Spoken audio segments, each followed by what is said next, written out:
Hi guys, welcome to Edumedicine. तो अभी हम कर रहे हैं यूनिट 25 कॉन्सेप्ट 001 का है। और अगर आप कहीं भी पढ़ रहे हैं कॉन्सेप्ट पढ़ रहे हैं कि क्लास क्या होता है, कास्ट क्या होता है और समाज में डिफरेंसेस या असमानता जो है वो क्यों होती है, इसके लिए ये ज़रूरी है चैप्टर आपको समझना कि समाज में असमानता लाता क्या है और इसके बारे में अलग अलग थिंकर्स के क्या विचार हैं। ठीक है, तो सबसे पहले हमें समझना पड़ेगा कि बेसिकली असमानता होती क्या है, किस तरीके से आती है। तो ये सब मैंने फर्स्ट पार्ट में कवर किया हुआ है, कुछ थिंकर्स भी कवर किए हैं। अब हम अगर हम बात करें एंड्रिया बेटेल की, तो इन्होंने भी काफ़ी कॉन्सेप्ट दिया हुआ है। एक्चुअली इन्होंने जो टॉक्विले का आइडिया था या टैकविले का आइडिया था उसी को आगे समझाने की कोशिश की है। तो फर्स्ट ऑफ ऑल इन्होंने दो कॉन्सेप्ट दिया है, एक हार्मोनिक एक डिसहार्मोनिक सिस्टम का। तो ये बात करते हैं कि जो हार्मोनिक सिस्टम है ना, उसमें हायरार्किकल ऑर्डर होता है और डिसहार्मोनिक सिस्टम में क्या होता है, इक्वालिटी। अब देखिए, कंफ्यूज मत होइएगा। जो हार्मोनिक सिस्टम, हार्मोनिक आप समझते हैं, एक तरीके से हार्मोनी समाज में होना, एकता होना। लेकिन इसमें ये क्या बता रहा है कि हायरार्की होती है, यानी ऊंच नीच होता है। हायरार्की का मतलब क्या है कि कोई ऊपर है कोई नीचे। एक ट्रायंगल इमेजिन करिए, कुछ लोग ऊपर हैं, उस पर उनको ज़्यादा रिस्पेक्ट है, ज़्यादा उनकी समाज में इंपॉर्टेंस है, और नीचे वालों को कोई कुछ नहीं पूछता। मतलब एक हायरार्की है कि अगर मान, आप ऐसे भी समझ सकते हैं कि आप ए ग्रेड ऑफिसर हैं तो ज़्यादा इज्जत होगी, बी ग्रेड है थोड़ी कम, सी है तो और थोड़ी कम, और डी है तो मतलब बहुत ही कम, इस तरीके से। लेकिन जो डिसहार्मोनिक सोसाइटी है, ठीक है, इस सोसाइटी में लोग कहते तो हैं कि हम बहुत इक्वल हैं, लेकिन प्रैक्टिकल में, रियलिटी में कुछ इक्वल नहीं होते। इसका सिंपल एग्जांपल आप लोकतंत्र से लीजिए। लोकतंत्र का अगर हम फंडामेंटल आइडिया देखिए तो क्या कहता है लोकतंत्र, कि समाज में वो एक तरीके से समानता लाएगा, सभी को बराबर इक्वल अपॉर्चुनिटी मिलेगी, सब कुछ। क्या आपको लगता है आप जिस समाज में रह रहे हैं वो सभी तरीके से बराबर रखता है सबको? क्या आपको लगता है गाँव में रहने वाला एक शहर में रहने वाला बराबर है, एक लड़का एक लड़की बराबर है, एक बड़े किसी पॉलिटिशियन का या बड़े अधिकारी का बच्चा और एक रोड पे खेलने वाला बच्चा जो कि ऐसे पावरफुल फैमिली से नहीं आता, क्या बराबर है? तो हाँ, इस तरीके का समाज ये होता है, कहता तो है लेकिन यहाँ पे बराबरी होती नहीं। ऑफ कोर्स बराबरी अचीव करना बहुत डिफिकल्ट टास्क है। ठीक है, मान लीजिए ना कि देखिए असमानता समाज में, ये बेतेल हमें आगे बताते हैं कि क्यों आता है, क्योंकि समाज उसको बनाता है। ठीक है, आप इस तरीके से सिंपल तरीके से समझिए। अगर हम बात करें स्टोन एज की, जब मानव पत्थरों से सामान बनाता था, अब उस समय पे जो पत्थरों से सामान बनाता होगा उसकी वैल्यू तो बहुत इंपॉर्टेंट होगी, क्योंकि वहाँ का कल्चर उस चीज़ की रिस्पेक्ट करता था, उनको पत्थर से बनी हुई चीज़ें चाहिए थी। लेकिन क्या वो जो अभी हम टेक्नोलॉजी वाले, आर्टिफिशियल इंटेलिजेंस, कंप्यूटर वाले सोसाइटी में जी रहे हैं, क्या पत्थर बनाने वाला क्या सेम इंपॉर्टेंस है आज की सोसाइटी में? तो नहीं। यहाँ पे सिंपली ये कह रहे हैं कि देखिए, नेचुरल डिफरेंसेस तो होती हैं, पर उनको स्ट्रांग बनाने का काम या उसको असमानता बनाने का काम जो करता है वो समाज करता है। सिंपल एग्जांपल ये भी ले सकते हैं कि भगवान ने या नेचर ने ही महिला और पुरुष को अलग अलग बनाया है। मानते हैं आप, हम लोगों की बॉडी हो, हमारी स्ट्रेंथ हो, सब कुछ अलग अलग है, लेकिन उसको और स्ट्रॉन्ग करने का काम या उसको और बढ़ावा देने का काम क्या करता है हमारा कल्चर, हमारी संस्कृति, कि महिलाओं को कम अधिकार देता है, पुरुषों को ज़्यादा अधिकार देता है। तो यहाँ पे बेतेल बस ये कहना चाहते हैं कि जो समाज में असमानता है ना कहीं समाज की संस्कृति उसको बढ़ावा देती है। ठीक है, समझने पड़ेंगे कि नेचुरल इनइक्वालिटी क्या होती है और सोशल इनइक्वालिटी क्या होती है। तो फर्स्ट ऑफ ऑल आप समझिए कि समाज में कुछ नेचर ने इनइक्वालिटी बना के दी हुई है कि कोई, अब मान लीजिए महिला और पुरुष एक प्रकार का कार्य नहीं कर सकते, स्ट्रेंथ की दिक्कत है। कई जगह जब आपके पास बेटर स्ट्रेंथ या बहुत पैसा होता है तो आप और अमीर बनते जाते हैं। ये हमारा नेचुरल है, क्योंकि समाज में चलता आया है और इसी से समाज में असमानता आती है। लेकिन हम सोशल इनइक्वालिटी की बात करें तो कहीं ना कहीं सोशल इनइक्वालिटी उसको किस तरीके से बढ़ावा देती है, जो नेचुरल है, कि अगर मान लीजिए भले महिला भी सेम काम कर सकती है लेकिन उसको पुरुष जैसा काम नहीं मिलेगा। अब मान लीजिए टेक्नोलॉजी की अगर हम बात करें तो महिला पुरुष बराबर तौर पे उस पर काम कर सकते हैं, बट कई बार ये देखा जाता है कि महिला है तो शायद ये नहीं कर सकती, या इसको मतलब बहुत सारी स्टिग्मा सोसाइटी लगा देती है। ठीक है, अब हमें समझना पड़ेगा कि हर जो विचारधारा है सोशोलॉजी की, फंक्शनलिस्ट, मार्क्सिस्ट, वेबेरियन, वो क्या समझते हैं सोशल स्ट्रैटिफिकेशन से, समाज में असमानता से या बराबरी लोगों के बीच में ना होने से। देखिए, जब भी फंक्शनलिस्ट आएगा, मैं हर वीडियो में बताती हूँ, ये लोग हर चीज़ को पॉजिटिव तरीके से देखते हैं। ठीक है। तो पॉजिटिव तरीके से देखते हैं तो ये बोलते हैं कि जो समाज में असमानता है ना, कहीं ना कहीं सोशल ऑर्डर और स्टेबिलिटी बना के रखता है। कैसे? मान लीजिए कि हम सब एक बराबर हो गए, तो आपको लगता है कि कोई खेतों में काम करना चाहेगा? नहीं। कोई ऐसा काम करना चाहेगा जो धूप में रह के चिलचिलाती सर्दी में रह के उसको सहन करना पड़े? नहीं।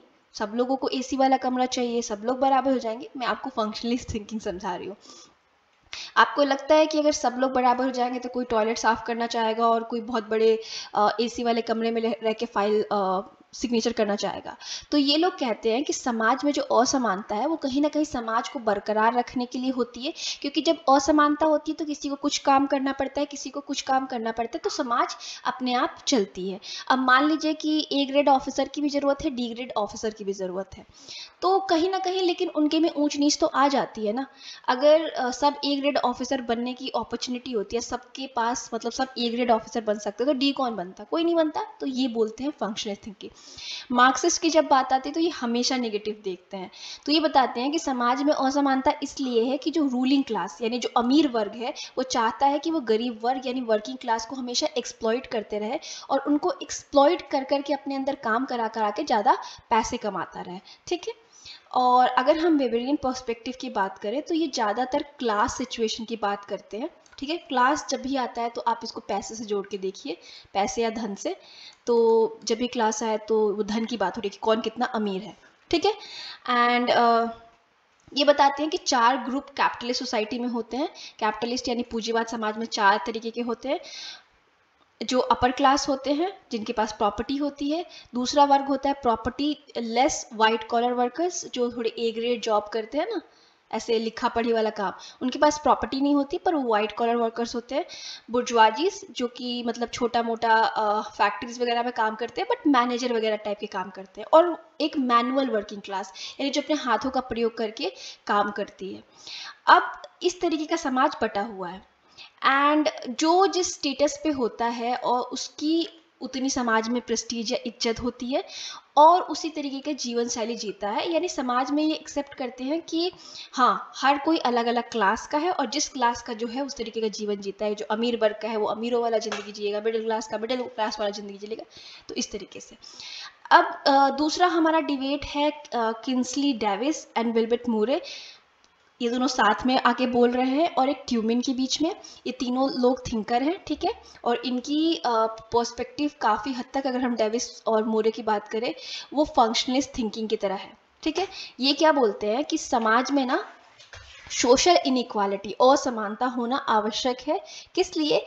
कि अगर प्रिविलेज की बात ना हो या पावर की बात ना हो तो लोग मोटिवेट नहीं होंगे काम करने के लिए। मान लीजिए यूपीएससी का एक एग्ज़ाम है, आपको पता है जिस दिन आपने यूपीएससी क्लियर किया आप ए ग्रेड ऑफिसर बन जाएंगे और इंडिया के अपर क्लास या एलिट क्लास या प्रिविलेज क्लास जिसके पास हर शक्ति और पावर है उसमें आएंगे। ठीक है। अगर हमने बराबर कर दिया कि एक यूपीएससी क्लियर किया हुआ इंसान और कोई छोटा मोटा एग्ज़ाम क्लियर किया हुआ इंसान बराबर है तो क्या कोई यूपीएससी के लिए मेहनत करना चाहेगा? बिल्कुल भी नहीं। जब आसानी से मिल जाएगा तो मेहनत क्यों करेंगे? तो ये बोलते हैं कि समाज में जो असमानता है वो कहीं ना कहीं इंसान को अंदर से मोटिवेट करता है कि वो अपने जीवन को बेहतर बनाए। हम कोई भी अगर यूपीएससी नॉर्मल होता सब कोई भी मतलब चूज हो जाता या सबको समान ऑफर मिलता तो कोई क्या इतने पढ़ाई करके मेहनत करता यूपीएससी क्लियर करने की? तो इनके कहने का तात्पर्य ये है कि इससे लोग मेहनत करने के लिए मोटिवेट होते हैं अगर समाज में असमानता होती है तो, और वो मेहनत करके उसे प्राप्त करने की कोशिश करते हैं। ठीक है। और इनका एक और चीज़ मानना है कि कुछ पोजीशंस जो होते हैं वो बहुत इंपॉर्टेंट होते हैं जिसके लिए स्पेसिफिक टैलेंट की ज़रूरत होती है।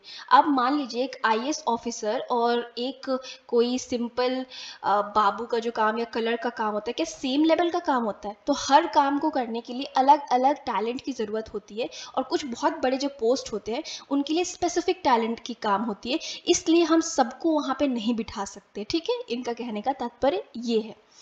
तो ये लोग बेसिकली ये कह रहे हैं कि समाज में जो असमानता है वो लोगों को प्रेरित करती है कि वो अच्छा काम करें और उस असमानता को तोड़ के वो बेहतर पोजीशन पे जा सके, यानी आप मेहनत करके यूपीएससी क्लियर कर सके। और हाँ, अगर आपको यूपीएससी क्लियर करने लेवल के बने हैं आप तो आपके पास कोई ना कोई टैलेंट होना चाहिए, क्योंकि हर तरीके का पोस्ट हम हर किसी के लिए नहीं खोल सकते। ये हमारे डेविस एंड मुरे दोनों का, यानी किंसले डेविस एंड विल्बर्ट मुरे का व्यू है। अब इसके अगेंस्ट में हमारे आते हैं ट्यूमिन, जो क्रिटिक करते हैं। अब इसको क्रिटिक करते हुए ट्यूमिन बोलते हैं कि जो डेविस एंड मुरे ने बात की है, ठीक है, कि समाज में एक तरीके से असमानता होनी चाहिए, तभी लोग मेहनत करेंगे ऊंचे पोजीशन पे जाने के लिए, इज्जत पाने के लिए समाज में, ठीक है। तो इन्होंने कहा, और एक और पॉइंट उन लोगों ने बोली थी कि अगर आप मतलब कुछ पोजीशन ऐसे होते हैं जिसपे आप हर किसी को नहीं बिठा सकते। मान लीजिए कि एक IAS ऑफिसर बनना है नॉर्मली आपको, तो आपको UPSC का एग्जाम देना पड़ेगा, आप मेंटली फिजिकली मतलब इंटेलिजेंट होने चाहिए, तब जाके आप बैठेंगे। अब हम किसी को उस पर बिठा नहीं सकते, मुरे और डेविस ने कहा। ट्यूमेन उसका क्रिटिक या आलोचना करते हुए कहते हैं कि नहीं, ये इम्पॉर्टेंट नहीं है, कौन सा पोजीशन, कौन सी सीट इम्पॉर्टेंट होगी, कौन सी नहीं होगी, ये तो हमने बनाया है ना, समाज ने बनाया। यानी IAS ऑफिसर का जो पोस्ट है वो इम्पॉर्टेंट है या उस पर टैलेंटेड इंटेलिजेंट लोग ही बैठने चाहिए, ये तो समाज ने बनाया है, तो ये इतना इम्पॉर्टेंट होना ही नहीं चाहिए डिस्कशन के लिए। सबसे पहले बात तो ये कहते हैं। उसके बाद ये कहते हैं कि डेविस एंड मुरे कहते हैं कि टैलेंटेड लोग जो है ना वो कम है समाज में, ठीक है। तो यानी उस टैलेंटेड को चूज करके लेके आना, यानी आप मान लीजिए UPSC का एग्जाम दे रहे हैं, आपने 3 लेवल को क्वालिफाई किया, तब जाके आप बैठे, तो आपने प्रूफ किया कि आप टैलेंटेड हैं। और डेविस एंड मुरे कह रहे हैं कि बहुत कम लोग समाज में टैलेंटेड होते हैं, ठीक है। तो ट्यूमिन उसके रिप्लाई में कहते हैं कि अगर हम समाज में असमानता रखेंगे तो कई बार ऐसे जो टैलेंटेड लोग हैं वो पीछे छुप जाएंगे, क्योंकि ऐसा नहीं है टैलेंट की कमी है। मान लीजिए कि आपके पास इतना पैसा है कि आप 2 साल 3 साल मेहनत करके प्रिपेयर करो UPSC, वो 3 लेवल पे आप जाओ, तब जाके आप IAS ऑफिसर बनोगे, ठीक है। अच्छी बात है, क्योंकि IAS ऑफिसर बनने के लिए टैलेंट चाहिए और दिमाग चाहिए। लेकिन ये पूछते हैं कि क्या पता ऐसा कोई टैलेंटेड समाज में और हो, पर उसको अपॉर्चुनिटी ना मिले। मान लीजिए कि आप पुअर घर से बिलोंग करते हैं, आपके घर के मेंबर्स के पास इतना पैसा नहीं है कि आपको 3 साल तक पढ़ा सके, तो क्या आप बन पाएंगे? मे बी आपके पास चांस होगा, मे बी आपके पास टैलेंट होगा, दिमाग होगा, सब कुछ होगा, बट आप प्रिपेयर करके बन नहीं पाओगे क्योंकि आपको अपॉर्चुनिटी नहीं मिली। तो इसकी बात ये करते हैं, ठीक है, क्योंकि अपॉर्चुनिटी सबको नहीं मिलती है। और समाज में अगर असमानता रहेगी, जिसकी बात करते हैं डेविस एंड मुरे, कि समाज में असमानता होनी चाहिए, तभी लोग मेहनत करेंगे अपने आप को बेटर बनाने की। और फिर वो मेहनत करके, मान लीजिए UPSC का मैंने एग्जांपल दिया था लास्ट वीडियो में, कि लोग मेहनत करके UPSC क्लियर करके अपने आप को समाज में बेहतर बनाते हैं, ठीक है। लेकिन अब आपके पास वो सब चीज़ें ही नहीं है जो आपको UPSC बनाने, मतलब UPSC क्लियर करने के लिए हेल्प करे, तो आप क्या बन पाओगे? और जब आप नहीं बन पाओगे तो कहीं ना कहीं आपके अंदर एक हॉस्टैलिटी, एक सिस्टम के खिलाफ विद्रोह जागेगा कि देखिए, हमारे पास अपॉर्चुनिटी, हमारे पास पैसा होता तो काश हम भी क्लियर कर पाते, क्योंकि हम भी इंटेलिजेंट हैं। तो इसके बारे में ट्यूमिन बात करते हैं। अब हम माइकल यंग का एक कॉन्सेप्ट है मेरिटोक्रेसी, आपको नाम से ही पता चल गया होगा कि एक ऐसे समाज की बात कर रहे हैं जहाँ पे सिर्फ मेरिट होता है, यानी आप कितने पढ़े लिखे हो, कितने टैलेंटेड हो, इसी की वजह से आपको कोई पोजीशन मिलेगा। मोस्ट ऑफ समाज, अगर हम लोकतंत्र में बात करें, तो मेरिट पे चलता है कि आपने एक एग्जाम क्लियर किया मेहनत करके, तो आपको एक पोस्ट मिलेगा। अब इसके बारे में ये पॉजिटिव बात नहीं करती, द राइज ऑफ मेरिटोक्रेसी। अब इसमें ये बात करते हैं कि चलिए हम ये करते हैं कि मेरिट के हिसाब से लोगों को समाज में ऊंचा बड़ा, मतलब UPSC एग्जाम्पल यहाँ भी लेते हैं कि हम मेरिट के हिसाब पे लोगों को UPSC क्लियर करा रहे हैं, उनको IAS ऑफिसर बना रहे हैं, ठीक है। तो ये कहते हैं कि अगर हमारा पूरा समाज मेरिट बेस्ड हो गया कि आपके पास कितना मेरिट है तो आप ये कर सकते हो, वो कर सकते हो, तो समाज में कहीं ना कहीं बहुत सारी इश्यूज आएंगी। अब वो इश्यूज क्या बताते हैं? मान लीजिए कि आपके अंदर एक एरोगेंस ऑफ एलीट आ जाएगा। आपने UPSC क्लियर की, तो आप अपने आप को समझने लगोगे कि जो लोग 30 लाख लोग बैठ रहे हैं, 15 लाख लोग बैठ रहे हैं, और मैं उन 15 लाख में से मतलब 500-400 लोग जो UPSC क्लियर करके ऑफिसर बन रहे हैं, या IAS तो 30-40 लोग ही बनते हैं ना, तो मैं उन 15 लाख से बेहतर हूँ, मैं सुपीरियर हूँ। और कहीं ना कहीं जब आपके अंदर ये भावना आएगी कि मैं लोगों से सुपीरियर हूँ, तो आप एरोगेंट हो जाओगे, ठीक है। और आप नहीं समझ पाओगे और लोगों की चिंताएं, और ना ही उनको ट्रीट कर पाओगे अच्छे से। अगर ट्रेडिशनल सोसाइटी की बात करें, तो आप ट्रेडिशनल सोसाइटी में जो आपको पोजीशन मिलता है, चाहे हेड होने का किसी गांव में या कुछ भी इस तरीके का पोजीशन होता है, वो काफ़ी सारी चीज़ों से मैटर करता है कि आपका बर्थ क्या है, आपके पास कितना पैसा है, आपका मतलब एज क्या है। जैसे गांव का जो हेड होता था वो सबसे ओल्डेस्ट इंसान होता था, ठीक है। तो जब इस तरीके के पोजीशन आपको मिलते हैं तो आप बहुत कुछ सोचते हो, ठीक है, कि आपको कितना इज्जत देना चाहिए, बड़ों से कैसे बात करना चाहिए। तो आप अपने आप को क्वेश्चन करते रहोगे, और जब आप अपने आप को क्वेश्चन करोगे, आपके ऊपर सेल्फ डाउट रहेगा कि आज मैंने ठीक से काम नहीं किया तो कल मुझे हटा दिया जाएगा, तो आप कहीं ना कहीं सम्मान करोगे अपने पोस्ट का, आपको इज्जत मिलेगा। लेकिन आपको पता है कि आपको मेरिट से कोई पोजीशन मिला है, तो आपके अंदर एक एरोगेंस आएगा कि मैं सबसे बेहतर हूँ, ठीक है। अब आप आईएएस ऑफिसर बन गए यूपीएससी क्लियर करके, तो जो आपसे नीचे हैं, जो लोग वहां तक पहुंच नहीं पाए, जिनके पास वो मेरिट नहीं था, वो यूपीएससी क्लियर नहीं कर पाए, तो कहीं ना कहीं आप उनको एक ऐसे नज़र से देखोगे कि ये किसी लायक नहीं है, ठीक है। भले बहुत सारे कारणों की वजह से वो नहीं पहुंच पाए, लेकिन आप उनको सोचोगे कि वो आपसे इंफीरियर है या आपसे कम है, ठीक है। और उन लोगों को आप नीचा भी दिखाने की कोशिश करोगे, जिसकी वजह से उनका सेल्फ स्टीम जो है उसको हार्म होगा। और कहीं ना कहीं समाज में एक इनइक्वालिटी, असमानता, एरोगेंस, मेरिटोक्रेसी में आ ही जाएगा, जो कि बाद में कॉन्फ्लिक्ट का रूप लेगा कि भाई वो बन तो गया लेकिन वो एरोगेंट हो गया। हम कई बार कई सारे लोगों को क्रिटिसाइज करते हैं ना कि यार मेहनत करके तो गया है पर उसके अंदर ना इज्जत नहीं है। आपने कई बार देखा होगा गवर्नमेंट ऑफिसर्स को अच्छे से बिहेव नहीं करते, वो किस वजह से, कि उनके अंदर एक मेरिटोक्रेसी वाली बात आ गई, वो अपने आप को लेके एरोगेंट फील करते हैं। आपने बैंक में या बहुत जगह ऐसा फील किया होगा। तो बेसिकली यंग हमें क्या बोलते हैं, माइकल यंग, कि जो समाज है ना, अगर हम मेरिट बेस्ड टोटली कर दें तो कहीं ना कहीं समाज फिर कॉन्फ्लिक्ट अपने आप में क्रिएट करेगा।